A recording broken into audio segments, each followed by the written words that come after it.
I was 8 years old. It was the end of summer, and I was at elementary school. It was time of recess. All the kids were playing around, running around. I couldn't join them. I couldn't connect with them.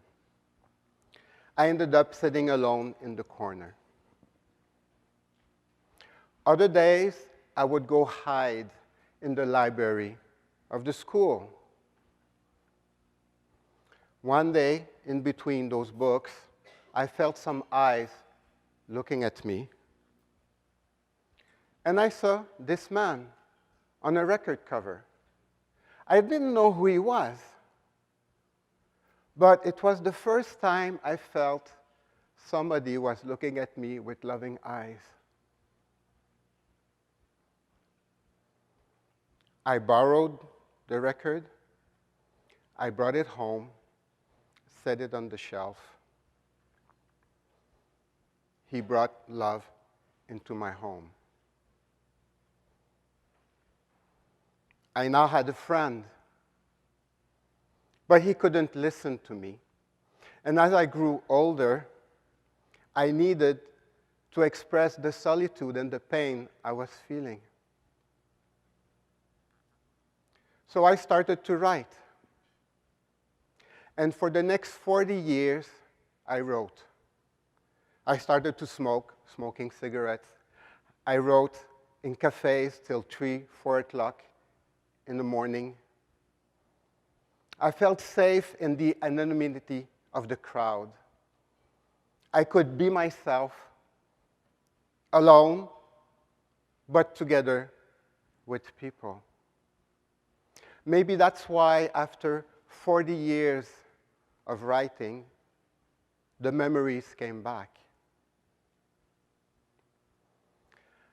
At the age of 4, a teenage girl who was living in our home sexually abused me. My mother caught her while she was masturbating me. My mother freaked out. She slapped her. She screamed. She took me and put me alone in my bedroom. I cried in the darkness. No one was there for me. I knew then that it was my fault. I knew that I was a monster. And I knew that I deserved to be abandoned. This is how my life went on. A few years later, at the age of 8, I was sent. I was a Boy Scout. I had no memories of ever being a Boy Scout. An all-boys Boy Scout. And there again, the monitors abused all the boys. He put a knife to my throat.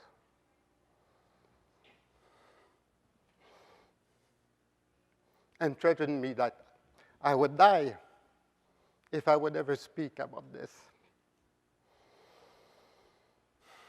So I grew up disconnected. That's the only way I could survive. I forgot all memories of this.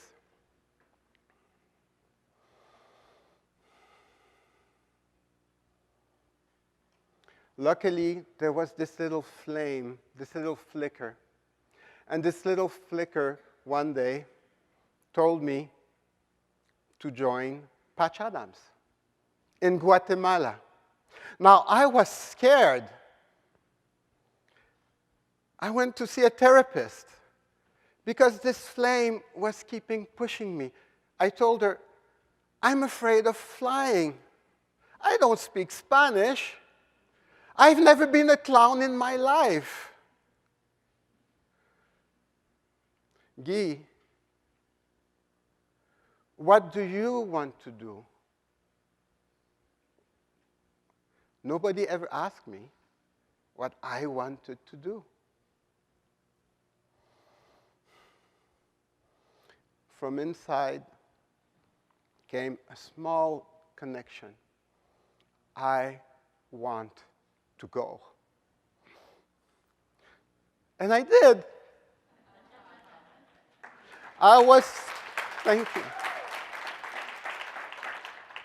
I was scared. I was with a group of people, but getting connected brought me that first hope. On our first outing, we went to an orphanage with more than 200 kids running around, jumping, and out of these 200 kids came this little angel, your Billy. I don't know why. She adopted me. She spent the whole morning with me. I don't speak Spanish, so I just did patty cake, patty cake, patty cake. I sang Wishing Upon a Star.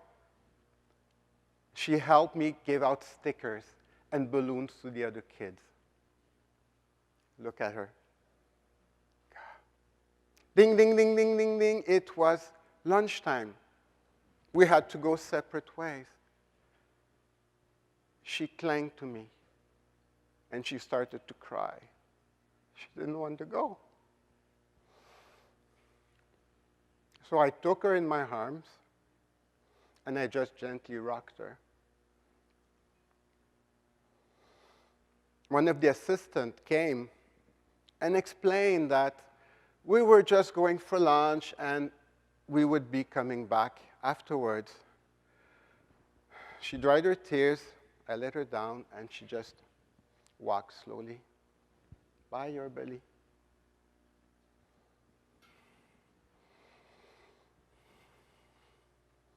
When she was in the building, my heart broke.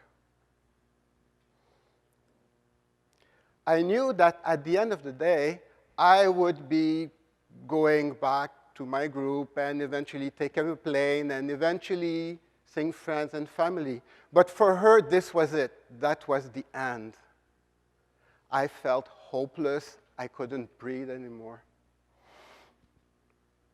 And out of this darkness, this pain, my heart just broke. But as it broke, a light came out.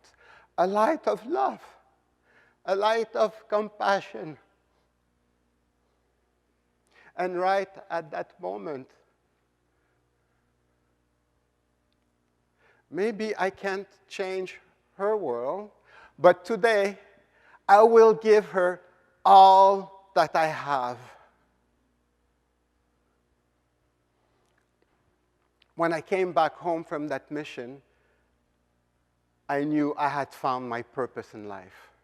Maybe I can change the world, but as long as I'm living, I'm going to give it everything I have.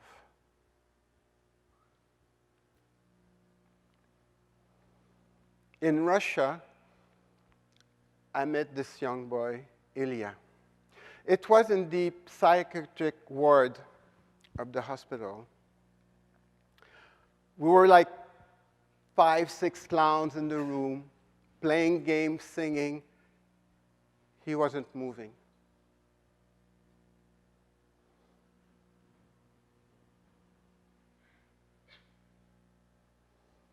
The clowns left. I couldn't leave him. I saw in Ilya that I was abandoned. I was not going to abandon him.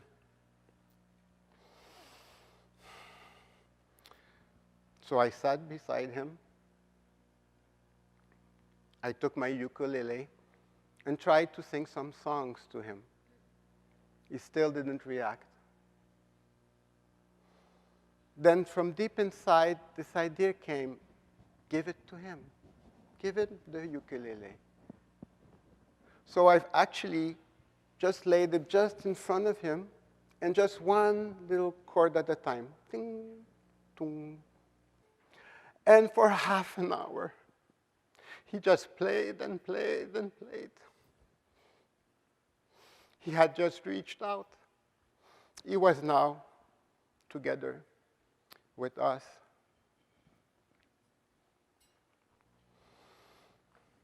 In India,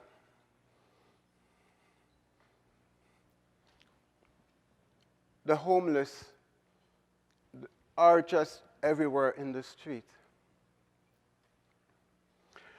And there's something I had never encountered before, which was leprosy. Now, they told us leprosy is not contagious. They don't know exactly what it is, but it's not contagious. So, because it was such emotionally demanding clowning with these people, we had days off. And in one of the days off, I was walking around with one of my clown friends, and there was this woman begging in a staircase in an overpass over the highway. We could see the blood was covering her bandages and a few fingers and toes missing. People weren't stopping by, looking away. We stopped. How are you doing? Universal language of love. You don't need to understand the words. So we went to the market. We bought water. We bought fruits. We brought flowers. And we made her a garland. And we came back and we sat with her, started to hug her.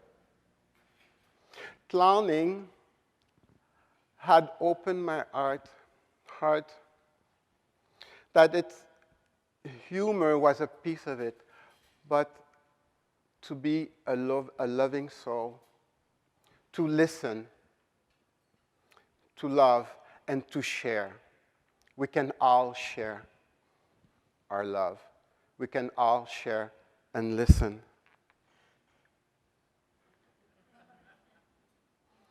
When I was 8 years old, in school, I sat in the corner, and I hid in the library.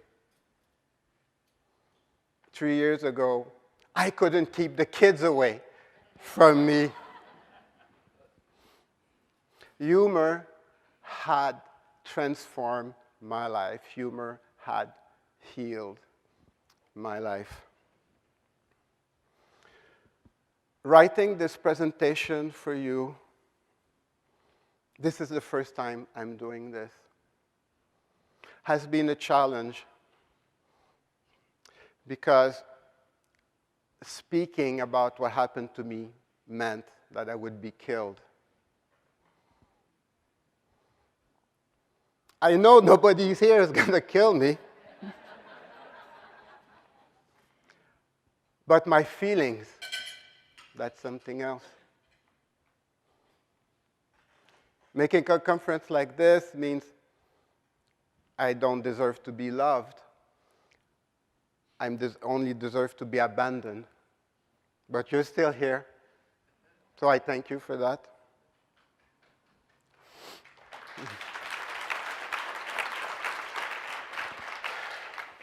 And